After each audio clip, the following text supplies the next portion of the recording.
नमस्कार, knockingnews.com में आपका स्वागत है। मैं हूं गिरिजेश वशिष्ठ।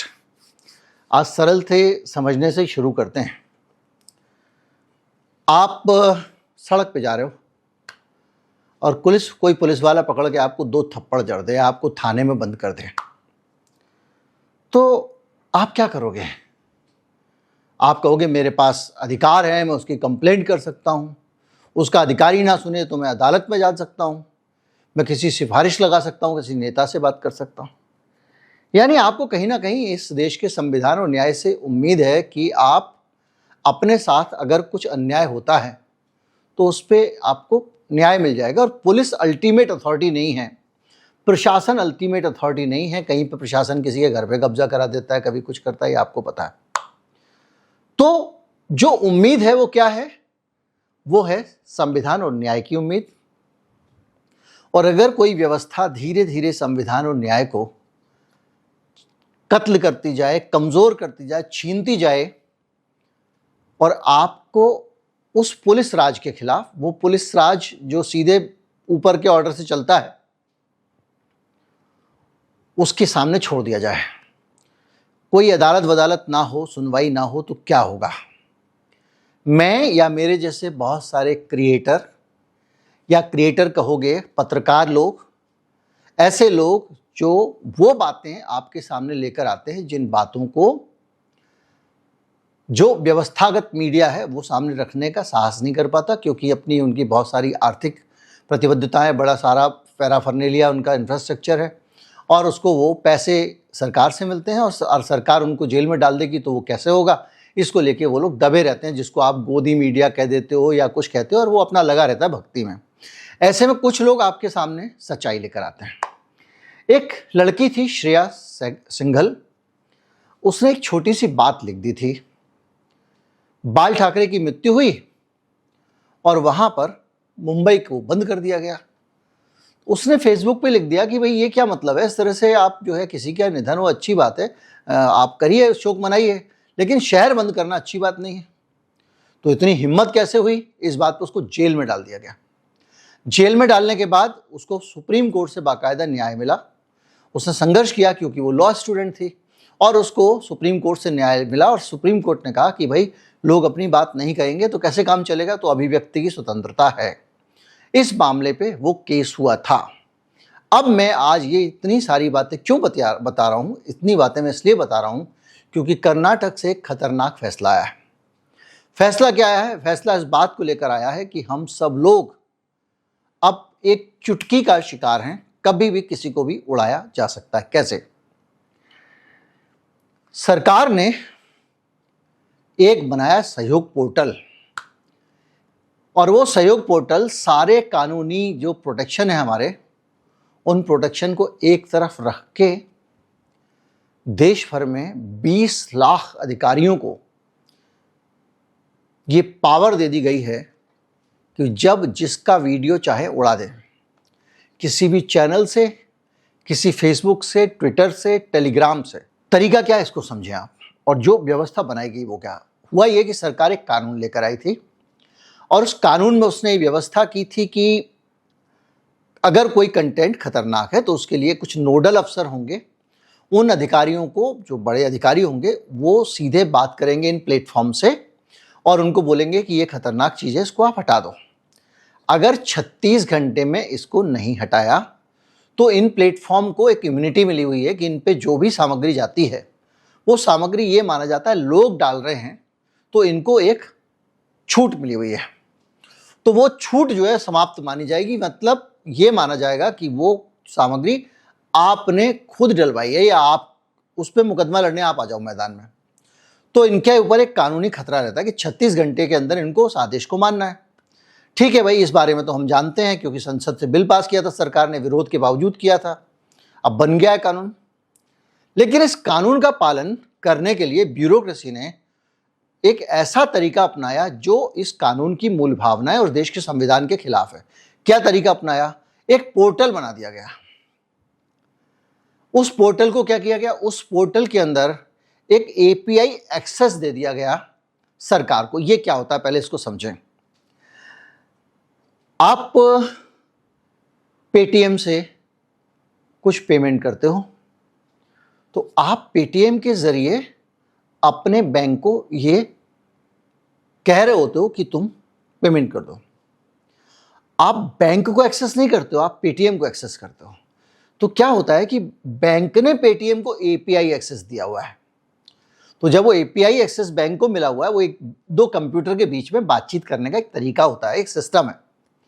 तो मतलब एक कंप्यूटर अपने सिस्टम के अंदर कोई चीज डालने के लिए किसी दूसरे के सिस्टम को एक्सेस दे देता है, वो एपीआई एक्सेस होती है। अभी क्या है कि एक स्वावलंबन पोर्टल है और उसको एपीआई एक्सेस दे दी गई है। किसने दी है? सरकार के ऑर्डर पे इन सारी की सारी हिंदुस्तान की कंपनियों ने। कौन कौन सी company? Google, Facebook, YouTube, Amazon और माइक्रोसॉफ्ट। इन सब लोगों ने कहा ठीक है भैया, हमने आपको एपीआई एक्सेस दिया। यानी कायदे से अब उस एप्लीकेशन में जाके जो अधिकारी है वो ये ऑर्डर करेगा कि भैया गिरिजेश वशिष्ठ का ये वीडियो हटा दो। ठीक है साहब। वो वीडियो जैसे ही वो उसमें रिक्वेस्ट डालेगा तो ये रिक्वेस्ट सीधे उसके सर्वर में चली जाएगी माइक्रोसॉफ्ट के। पहले ये था कि वो माइक्रोसॉफ्ट को मेल डालेंगे, मेल को माइक्रोसॉफ्ट में या गूगल में या कहीं पे भी कोई एक आदमी पढ़ेगा। उस आदमी के पढ़ने के बाद वो फैसला लेगा कि इस पे कार्रवाई करनी है नहीं करनी है, और अगर उसको लगता है कि ये गलत है तो वो सवाल भी पूछ सकता है। और सबसे बड़ी बात यह है कि इस मामले में कहीं असहमति है कुछ है तो आप कोर्ट में भी जा सकते हो। और भारत में व्यवस्था यह है कि जब तक किसी व्यक्ति को अदालत में ये साबित ना किया जाए कि भाई ये ज़रूरी है या अदालत में अपील करने का अधिकार ना हो, तब तक सीधे कुछ एग्जीक्यूट नहीं किया जा सकता। इसको ऐसे समझ लीजिए कि किसी आदमी के ऊपर हत्या का आरोप है तो पुलिस हत्या का आरोप लगने से पहले उसको फांसी पे चढ़ा दे, बोले मुकदमा बाद में चलता रहेगा। या हत्या फांसी का मामला छोड़ दीजिए तो कोई और मामला समझ लीजिए, चोरी का ही मामला है, हम जेल में सजा आज से देनी शुरू हो जाएगी। आज से इसको सजा है, 5 साल की सजा होती है केस में, और अगर कोई दिक्कत है तो जाके कोर्ट से बात कर लो, कोर्ट कहेगा छोड़ दो तो हम छोड़ देंगे। मतलब उल्टी गंगा बहने वाला सिस्टम बना दिया। तो अब क्या है कि वो यहां से ईमेल नहीं जाएगा, कुछ नोडल अफसर्स बनाए जाने थे। उन नोडल अफसर्स के लिए आदेश था कि 24 घंटे वो फोन उठाएंगे और तुरंत कार्रवाई करेंगे। अगर 36 घंटे में कार्रवाई नहीं की तो फिर आपको जो इम्यूनिटी मिली है उस कानून के तहत वो इम्यूनिटी हटा ली जाएगी, यानी आपको माना जाएगा कि आप भी इसको देना चाहते हो। ठीक है साहब। लेकिन जो एपीआई एक्सेस मिला उसमें ये पूरा सिस्टम गायब हो गया। यानी सीधे वहां से एक बटन दबाता है कोई स्वावलंबन पोर्टल में। भारत के 20 लाख अधिकारियों को ये राइट दिए हुए हैं कि वो स्वावलंबन पोर्टल से बटन दबाएंगे और उस पोर्टल को हटाने का निर्देश उस कंपनी को चला जाएगा जिसके प्लेटफॉर्म पे वो कंटेंट पड़ा हुआ है। ये भाषा है, निर्देश चला जाएगा टेक्निकल भाषा में। लेकिन इन कंपनियों ने कहा कि भैया कौन झंझट मोल लेगा, अगर हमारे पास 36 घंटे से ज्यादा हो गया तो फिर हम कहां मुकदमा लड़ेंगे। तो इसलिए इन्होंने ऑटोमेटिक उसको अपने लेवल पे कर दिया, वहां से आए पोस्ट हटा दो, वहां से आए पोस्ट हटा दो। तो क्या हो रहा है कि सरकार जैसे ही बटन दबाएगी वो पोस्ट हट जाएगी। तो कहने को जब मामला यह पहुंचा हाई कोर्ट में, हरियाणा, पंजाब हरियाणा हाई कोर्ट में, तो अदालत ने कहा कि ये तो सिस्टम जो है स्वावलंबन पोर्टल तो एक तरह का पोस्ट ऑफिस है। सरकार एक संदेश देती है और ये पोस्ट ऑफिस संदेश को उन कंपनियों तक पहुंचा देता है, बाकी कंपनियों के हाथ में है। कंपनियों ने कहा झंझट कौन मोल लेगा वगैरह वगैरह, बोले जो आदेश आया उसको अपने आप ऑटोमेटिकली मान लीजिए, क्योंकि उसमें आदमी रखने पड़ेंगे जो उनके मेल पढ़ेंगे वगैरह वगैरह। तो ये जो ब्यूरोक्रेटिक व्यवस्था बनी इसमें क्या हो गया कि सारी आजादी खत्म। थानेदार लेवल का अधिकारी एक क्लिक करे और आपकी पोस्ट हट जाएगी, और 20 लाख पूरे देश में बगैर अदालत में जाए। अभी पिछले दिनों परंजय गुहा, ठाकुरता और दूसरे लोगों के खिलाफ बहुत सारे वीडियो हटाए गए थे। किससे हटाए गए थे? कोर्ट के आदेश से। अदालत ने कहा कि हाँ भाई इससे मानहानि हो रही है, अडानी साहब की बहुत इज्जत है उनकी, वो जारी थी, तो इसलिए जो है वो इनका कंटेंट हटा दो। बाद में ऊपर की अदालत ने कहा क्या बकवास है, नहीं हट सकता। और फिर बाद में ये भी फैसला आया कि ये लोग चाहें तो अभी और भी अडानी के ऊपर कुछ पोस्ट करना चाहे तो कर सकते हैं, कोई रोक नहीं है। तो इस लेवल पे अदालत ने जो आपको एक प्रोटेक्शन दिया कि भाई आपका अधिकार है, आप खुलासे कर सकते हो, पत्रकार का यही तो काम है। उस अधिकार को ये पोर्टल खत्म कर देता है, क्योंकि ये तो सीधा पुलिस के पास पावर चली गई। अडानी जी के खिलाफ कुछ हटना है, अगर सोचिए कोर्ट से आदेश नहीं आया होता और सीधे ये पोर्टल जो है वो बटन दबाता और खट से उड़ जाता, तो क्या कर लेते? फिर आप कोर्ट में जाते, ये वो फला ढिमका। अभी जो उड़ गया अडानी वाले केस में, उसको कहां से वापस लाएं? इन व्यवस्थाओं का हाल ये है कि अगर मेरे वीडियो पे गलत तरीके से, किसी के भी वीडियो पे कोई गलत स्ट्राइक आ गया है, उसने वो गलती नहीं की है, और अगर वो वीडियो उसने उड़ा दिया, तो उनके पास कोई बैकअप कॉपी नहीं है। अगर ये अपील भी करेगा तो कहेंगे भैया अब तो वीडियो ही नहीं, हम क्या देख के बोले कि आपने किया था कि नहीं किया था। ये है, जो लोग यूट्यूब वगैरह पे काम करते हैं उनको जानकारी होनी चाहिए। तो वो तो उड़ गया। तो ये एक व्यवस्था अपने आप में भयंकर खतरनाक व्यवस्था इस देश में बन चुकी है, लागू हो चुकी है और चल रही है। इस व्यवस्था का पता कैसे चला? इतने सारे गुलाम लोगों में एक आदमी था, रीढ़ वाला। उस इंटरमीडिएटरी ने कहा कि हम तो नहीं मानेंगे भाई। कौन? Elon Musk. Elon Musk court चला गया। उसने कहा कि आप, ये तो अभिव्यक्ति स्वतंत्रता के खिलाफ है, आप किसी की भी पोस्ट कैसे उड़ा सकते हैं? हम केवल आपके आदेश पे कैसे पोस्ट उड़ा दें? पहले ये तय करना पड़ेगा कि वो पोस्ट संविधान के हिसाब से, कानून के हिसाब से सही है या गलत है। ये तय करने वाली अथॉरिटी पुलिस तो नहीं हो सकती। पुलिस तो इन्फोर्समेंट एजेंसी है। लोग जा नहीं रहे हैं कोर्ट के सामने तो पकड़ के ले जाए और वहां खड़ा कर दे और बताए कि साहब इस आदमी ने ऐसे ऐसे ऐसे किया है, उसको सजा दो। उसके बाद कोर्ट तय करेगी कि भाई ये इसने किया भी है कि नहीं किया है। कहेगी अच्छा तुम कह रहे हो तो बताओ कैसे लगता है तुमको, क्या सबूत है, कैसे साबित करते हो। सामने वाले बोलेगा ये झूठ है, तो उसके बाद तय होता है। तो अब पूरे सिस्टम के अंदर से आपने एक मजिस्ट्रेट को भी बीच में नहीं रखा और सिस्टम उड़ाने का प्रोग्राम शुरू कर दिया। अब इसके बाद में जो एलन मस्क का मुकदमा भी जो है वो हार गए, तो अब वो कह रहा है मैं अपील करूंगा। कर्नाटक की सरकार ने रायता फैला दिया इसमें। अब वो कह रहा है मैं अपील करूंगा। तो इसको लेकर जो देश में आज़ादी के पक्षधर हैं वो ये मानते हैं कि भैया पुलिस राज नहीं होना चाहिए, जो कुछ भी हो कानून के तहत हो। अगर वो श्रेया सिंघल का केस अगर मैं याद दिलाया, जो मैंने सबसे पहले आपको बताया, वो लड़की क्या ये नहीं लिख सकती थी?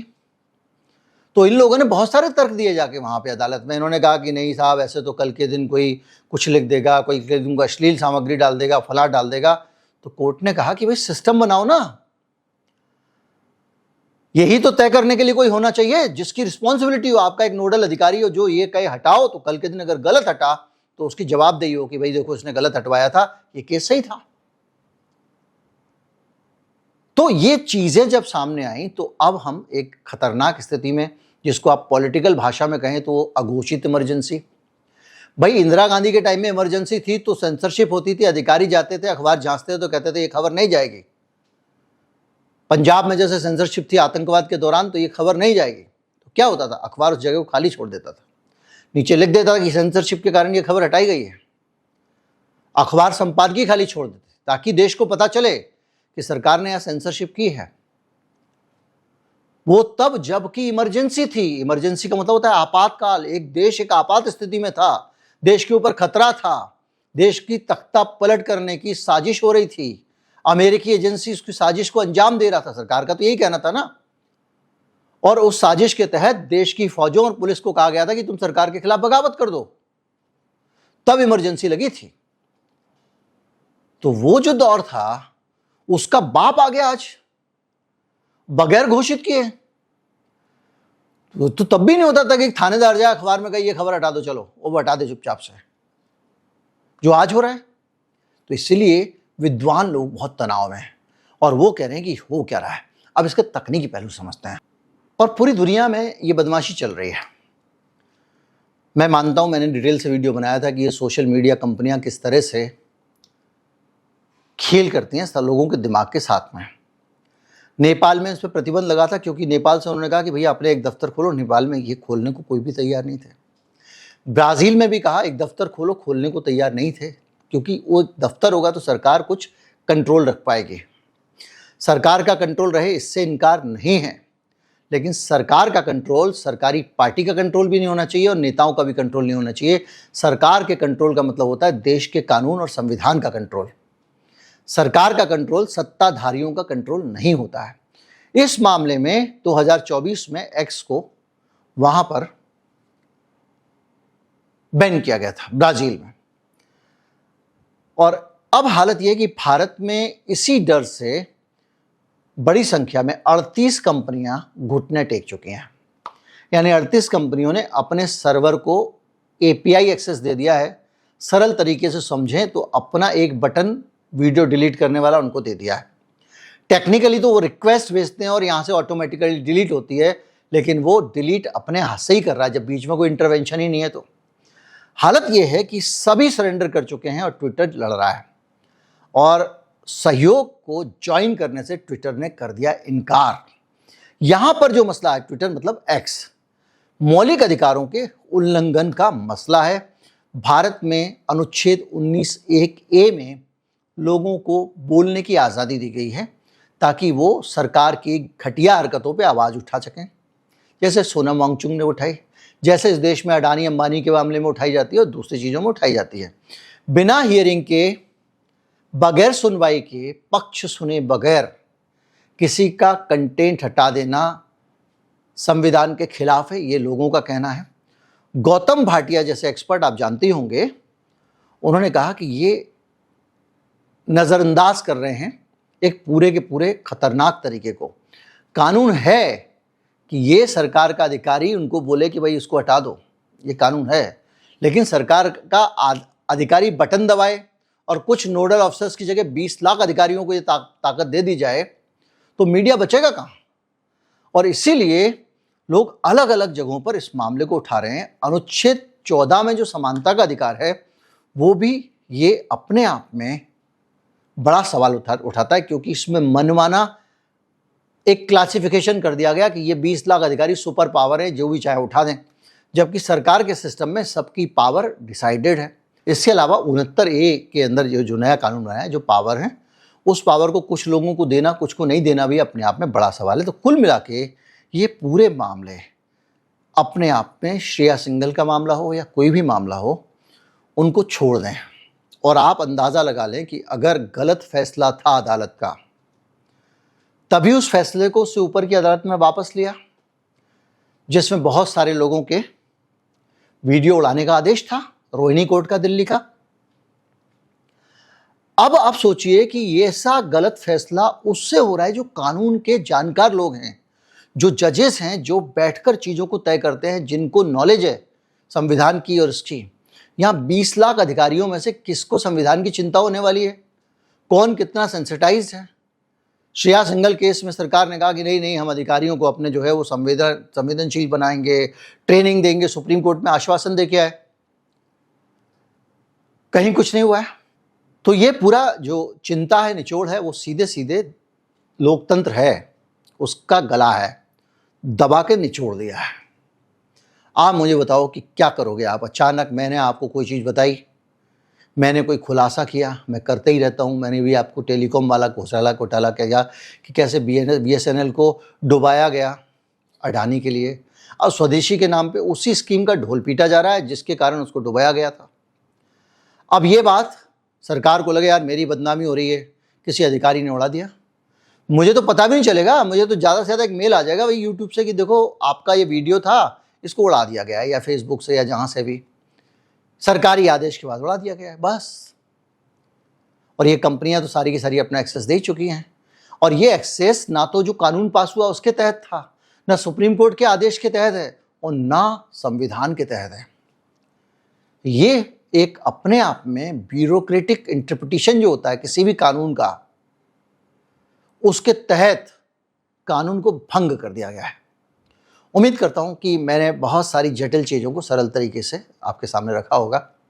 अगर आपको लगता है कि इस मामले को आगे बढ़ाना ज़रूरी है, इस पर चर्चा करनी ज़रूरी है, क्योंकि आजकल फालतू चीज़ों पर चर्चा ज़्यादा होती है। वो एक आदमी केरल का है, उसने कह दिया राहुल गांधी को गोली मारनी चाहिए या मार दूंगा, पता नहीं क्या। अरे यार, उस आदमी की ना तो कोई उसकी पार्टी का वहाँ केरल में कोई वजूद, ना उसका कोई वजूद, उसके कहने भर से देश भर में लोग हमारे राहुल गांधी को कैसे बोला। क्या है ये? आप ऐसे समय में इन सब फालतू चीज़ों पे बहस कर रहे हैं जब वो वहाँ पर पूरा का पूरा लिस्ट आने वाली है, वोटर लिस्ट पूरी की बिहार की नहीं आने वाली है। वोट चोरी का मसला चल रहा है, इतना बड़ा संविधान का खतरा, दूसरा संविधान का खतरा मैंने आपको आज ही बता दिया। इस तरह से धीरे धीरे पूरी आज़ादी हरी जा रही है, छीनी जा रही है, हरण हो रहा है उसका। हरी जाने का मतलब ये है उसका हरण हो रहा है, एक एक करके चीज़ें बदली जा रही हैं। और जैसे ही आप कोई सरकार के खिलाफ मसला उठाते हो, वो सोनम वांगचुक को डाल दिया अंदर। अब आप 15 दिन उस पर बोलिए, अब उस पर बोलना भी मजबूरी है, वरना वो एक भला आदमी जो है वो गया काम से। आप सोचिए ना कि कितने सारे लोग न्यूज़ क्लिक वाले जो है बेचारे वो जेल भुगत रहे हैं। भले भले पत्रकार उर्मिलेश जी, इरफान सब लोग, इरफान वहाँ कार्टून बनाते थे। मेरे ख्याल से इससे निरापद कोई कार्टूनिस्ट ही नहीं है जो बेचारा अपनी धार का भी बड़ा ख्याल रखता है कि किसी को दिल ना लगे। दूसरी तरफ उर्मिलेश जी, महासज्जन आदमी, प्रोग्राम करते थे, वहाँ पे पैसा लेते थे, उनके लैपटॉप सब उठा के ले गए, टैबलेट वैबलेट। तो ये जो सिचुएशन है, मोबाइल वोबाइल सब जमा कर लिया। तो ऐसे एक स्थिति में जब इतना अन्याय संविधान के दायरे में हो रहा है, उसमें धीरे से ये कांड कर दिया गया। अभी बहुत सारी पोस्ट नहीं हटी हैं, 700-800 जगह स्टोरीज हटाई गई हैं। तो आप सोच रहे होगे ठीक है, आश्वस्त रह सकते हैं, लेकिन कल परसों जेनजी टाइप का कुछ हुआ तो एक झटके से सब कुछ कंट्रोल हो जाएगा। भाई जेनजी ने जो क्रांति की थी वहीं तो की थी, सोशल मीडिया पे।